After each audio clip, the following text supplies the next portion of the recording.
Hello বন্ধুরা, আসসালামু আলাইকুম। তোমরা সবাই কেমন আছো? আশা করি ভালো আছো। আমিও ভালো আছি। আজকে আমি শিং মাছ রান্না করব।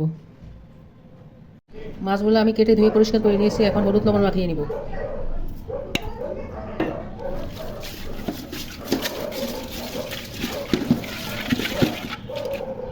তেল গরম হয়ে গেছে, এখন মাছগুলো ভেজে নিব।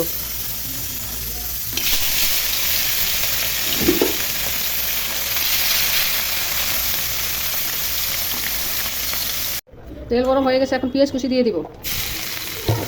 পেঁয়াজগুলো ভেজে নিব। পেঁয়াজ ভাজা হয়ে গেছে, এখন আদা রসুন দিয়ে ভেজে নিব।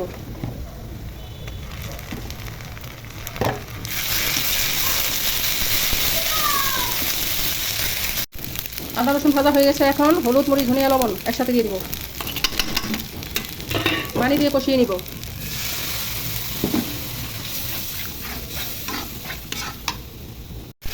মশলা ভাজা ভাজা হয়ে গেছে, এখন পরিমাণ মতো পানি দিয়ে দিব।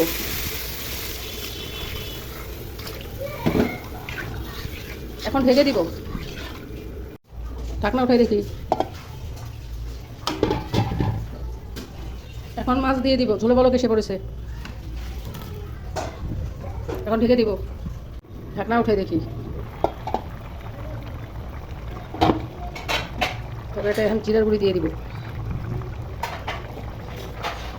নেড়ে চেড়ে দিব। ঢেকে দিব। তরকারি হয়ে আসছে, এখন ধনিয়া পাতা দিয়ে তরকারিটা নামিয়ে নিব। এখন ঢেকে দিব। শিং মাছের তরকারি হয়ে গেছে। রান্নাটা ভালো লাগলে একটা লাইক দিও। আমার ইউটিউব চ্যানেলটা সাবস্ক্রাইব করো আর আমার ফেসবুক পেজ ফলো করো। খোদা হাফেজ। Bye bye. নতুন কোনো রান্নার রেসিপি নিয়ে আবার আসবো।